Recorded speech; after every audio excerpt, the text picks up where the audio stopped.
And we are back once again on Yankees Hot Stove, and there is nothing we enjoy more on this program than checking in with our colleague Michael Kay from one of his 7 homes, I believe, his ESPN radio studio. So, Michael, great to have you on the show as always. I did want to get your take on what's happening with Aroldis Chapman right now, the fact that Broward County prosecutors decided not to file charges. That doesn't mean he's free and clear with Rob Manfred, but it's at least a good starting point as he gets ready to head to spring training.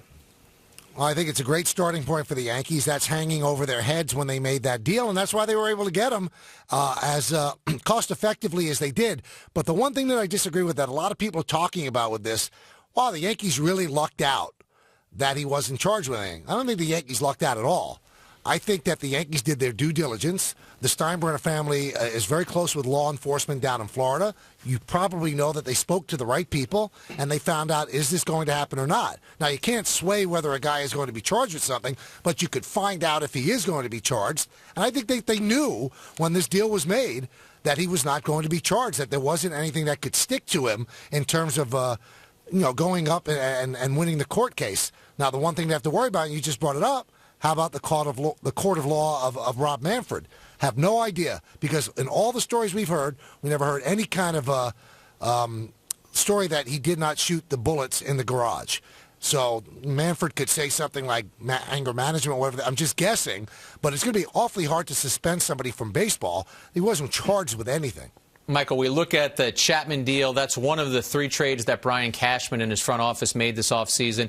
We had Cashman on our show a few days ago, and when he talked about the 3 trades, Chapman, Castro, Hicks, he seemed very content with what he had accomplished this offseason.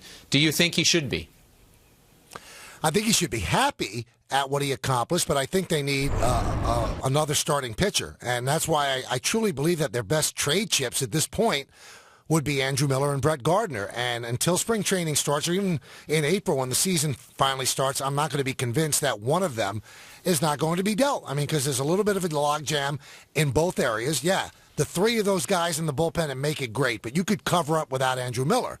In the outfield, they love Aaron Hicks, and Brett Gardner has been a little bit injury prone the last couple of years. His second half was really bad, so I could see them trying to trade him as well. But one thing that Brian will not do, he's not going to give those guys away. Those guys are outstanding players.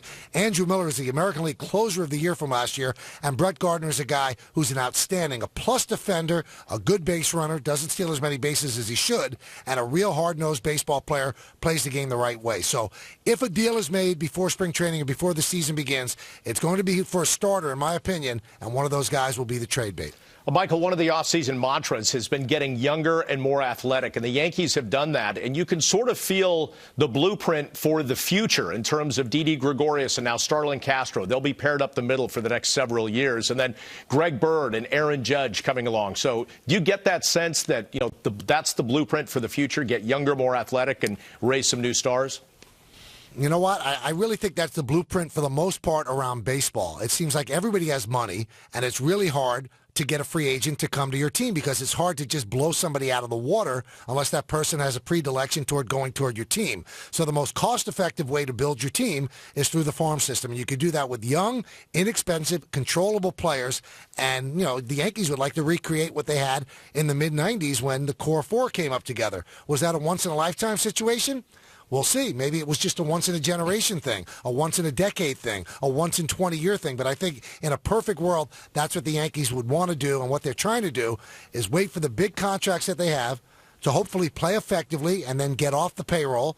And then they're going to get younger, they're going to get less expensive, and they're also going to be more athletic. And I think that's a good combination. But the thing that's impressive, guys, about what they're doing that, they're turning it over, and they're still competing. They made the playoffs last year. Many teams just pack it in for a couple of years. Look what the Astros did. They were just terrible for 5 years. I don't think the Yankees would ever stand for that, so they're being competitive, and they're doing it at the same time. I think that's a pretty impressive plan that they have, and that's so far what they're pulling off. Michael, when you study that Yankee roster, there are players they would love to see come back and perform exactly as they did last season. And then there are players who they look at them and say, we need a bounce-back year from you. When you see that Yankee roster, is there one guy who has a bullseye on his back of sorts? That one's an easy one for me, Jack, and that guy's in center field. That's Jacoby Ellsbury, because can you realistically go into this season and say that you're going to get the same production out of Alex, that you're going to get the same production out of Teixeira before he got hurt, and even Carlos Beltran. So even if there's a small drop-off because of age, you can expect so much more from Jacoby Ellsbury. You should expect so much more. This guy, when he's healthy, is as good a player as you have in center field in the major leagues. He's that good. He's not Mike Trout. I'm not saying that. But the bottom line is he's a producer. He's got power. He can steal bases. He can hit for average. He could play the field with anybody. And he didn't do that last year. He was such a disappointment. So if you just say, hey, play to the back of your baseball card, Jacoby, that's going to help them immeasurably, even if those other guys take a little bit of a dip because of age. So, Michael, as we sit here today, the Yankees have made some additions that we've talked about. The Red Sox and Blue Jays have done the same thing. Baltimore brings back Chris Davis, and then there are the Rays. In a pretty competitive, I think, for 2016 American League East. Are the Yankees able to contend for that title coming up this year? They're able to contend if their pitching is healthy and does its job. And I think that everybody in the Yankee organization has been very forthright and very honest. Everybody's a question mark. Tanaka's coming off surgery to remove a bone chip. Pineda had a really bad end of the year. I mean, it go on and on. Evaldi was on the DL at the end. Ivan Nova did not pitch well in his first year back from Tommy John surgery. These are all question marks. And if those question marks are answered in the affirmative, they're in great shape. Luis Severino, he's just a kid. This will be his first full year. If he could pitch the way he did when he came up, that's a home run for the Yankees. So many question marks in that starting staff. Guys, if those guys stay healthy and pitch well, not great, just pitch well, not exceed expectations, just reach them, the Yankees are as good a bet as anybody to win the American League East.